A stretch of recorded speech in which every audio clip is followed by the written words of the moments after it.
Hamppu on perinteinen viljelyskasvi, jota on käytetty tuhansia vuosia muun muassa energian lähteenä, öljyinä ja kuituina. Eräissä hamppulajikkeissa on runsaasti huumaavia ainesosia, joten hamppua voidaan käyttää myös huumaamistarkoituksessa ja lääkkeenomaisesti. Hampun kasvattaminen muuhun kuin päihdekäyttöön on Suomessa sallittua.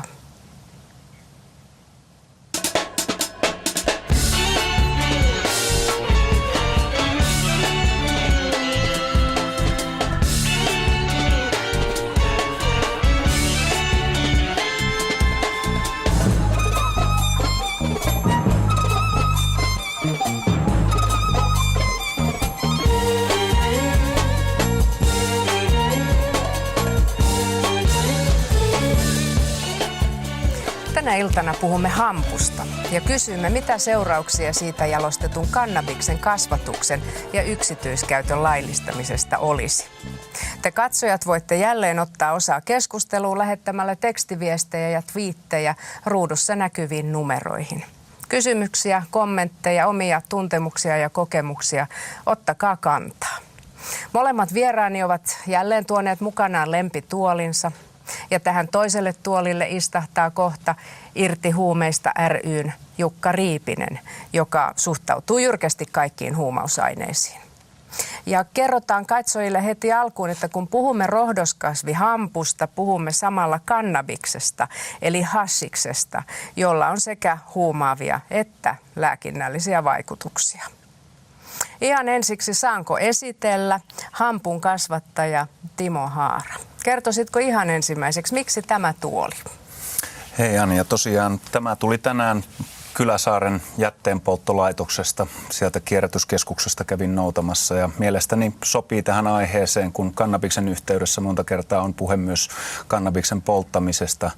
Ja tässähän onkin sitten meillä keskustelun aihe tämä kannabiksen polttaminen, yksi niistä aiheista. No sulla on tämmöinen jännä tausta, että sä olet siis kasvattanut hamppua Suomessa ja Virossa ja parhaimmillaan sulla oli Keiteleellä 2 hehtaarin hampputila. Ja eikä tässä vielä kaikki, sä oot myös hampun kasvattaja useammassa polvessa. Kerrotko tästä vähän? Opettiko isä tai vaari?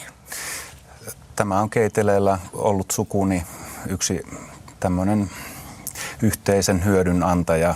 Sukuni on tunnettua hampun kasvattajasukua ollut ja satojen vuosien ajan kasvattaneet hamppua yhteiseksi hyödyksi. No miten sä opit itse sitä? Että saatko siis ihan kädestä pitäen oppia? Mummoni muun muassa minulle kertoi, kun olin pieni poika vasta, niin että sukusi on kasvattanut hamppua. No miten hamppu soveltuu viljelyskasvina Suomeen? Eikö täällä ole vähän kylmä? Hamppu soveltuu erinomaisesti, jos kasvi jalostetaan takaisin tänne pohjoisiin olosuhteisiin. On vaikea tällä hetkellä alkuperäisiä suomalaisia lajikkeita käyttää, koska nämä siemenpankkeihin säilötyt hampunsiemenet eivät ole lähteneet enää itämään ja nämä alkuperäislajikkeet ovat tuhoutuneet hampuvainon vuoksi. Mutta on olemassa lajikkeita, joiden on osoitettu olevan hyvinkin vastustuskykyisiä Suomen karulle ilmastolle. Onko hampun kasvattajia paljon ollut teidän sukunne ohella Suomessa? Lähestulkoon jokaisella kylällä ja jokaisessa kaupungissa on varmasti ollut, missä on vaan ollut peltopinta-alaa ja missä on ollut tarvetta köysille, kankaille, rohdoksille, lääkkeille, kaikille hampusta saataville tuotteille. Eli se on ollut ihan yleistä? Kyllä. No mihin kaikkeen sitten, sä mainitsit jo muutamaa, mutta mihin kaikkeen hamppukasvia voidaan käyttää? Hampusta voidaan valmistaa tuhansia ympäristöystävällisiä tuotteita, aina biopolttoaineista, kaikkeen, siis biomuovia, jopa auton koreja kokonaisia. Hamppu voi tuottaa ensiluokkaista biobensiiniä jopa 2000 litraa hehtaarilta. Hamppu on kaikkien bioenergiakasvien ylivoimainen ykkönen. No mihin sä olet käyttänyt hamppua? No en ole oikeastaan vielä päässyt kovin paljon sitä käyttämään, että aikomukseni on ryhtyä monella eri tavalla tuotteistamaan kasvia ja esimerkiksi tämmöisenä voiteena, öljynä sitä voidaan käyttää. Tästähän on Kuopion yliopistossa jo tehty vuosia sitten tutkimus, jossa on osoitettu hampusta saatavan öljyn olevan tehokkain tunnettu hoito muun muassa atooppisen ihon hoitoon. Niin varmasti aika moni nainen tietää, mitä sieltä Bodyshopistakin voi hakea. Kyllä. Mutta minkälaista siis, sä olet viljellyt hamppua Suomessa ja Virossa, minkä tyyppistä hamppua se on ollut? Se on kohtalaisen matalan THC-pitoisuuden omaavaa kannabissativaa, joka näyttää hyvin pärjäävän näissä alkeellisissa oloissa, että hyvin satoisa kasvi ja tämän kasvin biomassa tuotto uskoisin, että pärjää erinomaisesti kaikissa vertailuissa. No miten pitkän ajan se vaatii tämä hamppu kasvaakseen, että kun se pistetään maahan, niin mitä sitten tapahtuu? Kuinka kauan pitää odottaa, että sieltä nousee nämä kauniit lehdet?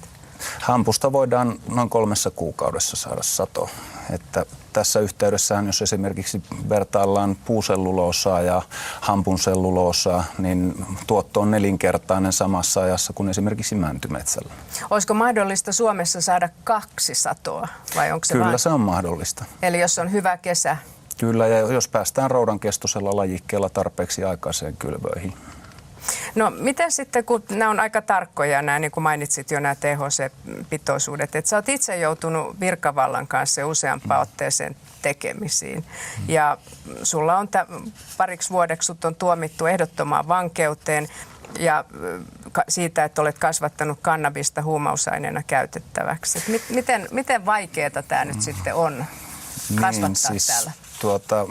Olen sitä ensisijaisesti lähinnä kasvattanut bioenergiaksi, kuidun ja öljyn raaka-aineeksi ja sitten lääkkeen raaka-aineeksi. Ja aikomukseni ei ole ollut ryhtyä konsentroimaan, tiivistämään sitä THC-pitoisuutta ennen kuin siihen on asianmukainen lupa, johon korostasin, että voimassa olevan lainsäädännön mukaisesti aion sitten hakea, kun on sen aika. Eli se on sun tähtäimessä? Kyllä, yksi tähtäimeni on tämä lääkeraaka-ainetuotanto kansainvälisille suurille lääketehtaille, että tehdään kompromissi myös siihen suuntaan. No kun on nämä sun tiluksesi, jotka sulla oli Suomessa, niin poliisi arvioi silloin, ja se perustuu ilmeisesti johonkin Euroopan poliisijärjestön yleisiin arviointiin, että sun tiluksin niin kuin hamppupeltosi arvo on ollut periaatteessa niin kuin kannabiksen katukaupassa 82 miljoonaa euroa. Joo, kyllä näin hieman alle 83 miljoonaa on tämä 1,7 hehtaaria jo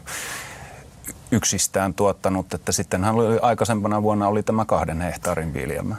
Eli tämä hurja summa, että voisi ajatella, että jos tällä tavalla haluaisi leipänsä ansaita, niin se olisi aika tuottoisaa. Puhutaan samalla myös mahdollisesta lääkkeestä, eikä vain huumausaineesta. Mutta mistä sulla sitten tämä tuomio tuli, tai tuomiot? Tuomio tuli huumausainerikoksesta, että nythän on korkein oikeus keskeyttänyt tämän tuomion täytäntöönpanon, että lakiin on kirjattu kohta, jossa on tuotu esille, että mikäli rikollinen toiminta on vaarassa jatkua, täyttää se jo vangitsemisen perusedellytykset. Eli korkein oikeus on jo linjannut tätä asiaa, että saattaa olla, että toimintani on ollutkin pääsääntöisesti hyvinkin laillista. No mitä tällä hetkellä gramma kannabista maksaa katukaupassa? Katukaupassa päihdekäyttöön soveltuva kannabis maksaa noin 10-20 euroon todennäköisesti näillä. Joo, kyllä. No mistä se tulee, se kannabis, mitä tuolla kadulla liikkuu? Se tulee luvattomista kotikasvattamoista tai ammattimaisesti tuotetusta tämmöisistä laittomista kasvattamoista, joita on yllättävän paljon, että tästähän on poliisi myös tehnyt tutkimuksia. Mutta mistä päin maailmaa? Kyllä näitä on Suomessa, Suomen markkinoille on huomattavia määriä näitä kasvattamoja. Eli siis se käsitys, kun ajatellaan, että se tulee jostain ulkomailta tai tuolta itärajan takaa, niin se ei pidä paikkaansa? Lähinnä tätä Hasiksen nimellä kulkevaa tuotetta tuodaan sitten muualta Venäjältä ja ehkä Viron kautta. No sä menetit nämä sun Suomen tilukset ja nyt sulla on hamppuviljelmiä tai viljelmä, onko sulla useampia palstoja Virossa. Et miten se sitten se viljelytoiminta poikkeaa siitä, kuin mitä se oli Suomessa? Tuo on kyllä tavallaan hauska kysymys, että se poikkeaa ihan täysin siitä, mitä se on Suomessa. Että ensinnäkään minua ei kuukausiksi ole missään vaiheessa siellä edes ehdotettu vangittavaksi ja kaikki ihmiset ovat siellä tukeneet ja kannustaneet minua, olleet minulle hyvin ystävällisiä. Ja kuten Juri Eestin televisiossa sanoinkin, että olen erittäin kiitollinen ja otettu siitä, että olen saanut näin hyvän vastaanoton. Että se on ollut kyllä ihan jotain muuta kuin alkuvaiheen taival täällä Suomessa. Mistä sä sitten keksit lähteä sinne Viroon? Suositeltiinko sulle sitä? No kyllä se lähinnä on ihan sen vuoksi, että haluan tätä toimintaa jatkaa ja siellä pystyn helpommin suurtuotantoon, että olen aikeissa solmia tämmöistä 600 hehtaarin aiesopimusta kannabistuotannosta. Eli mitä sä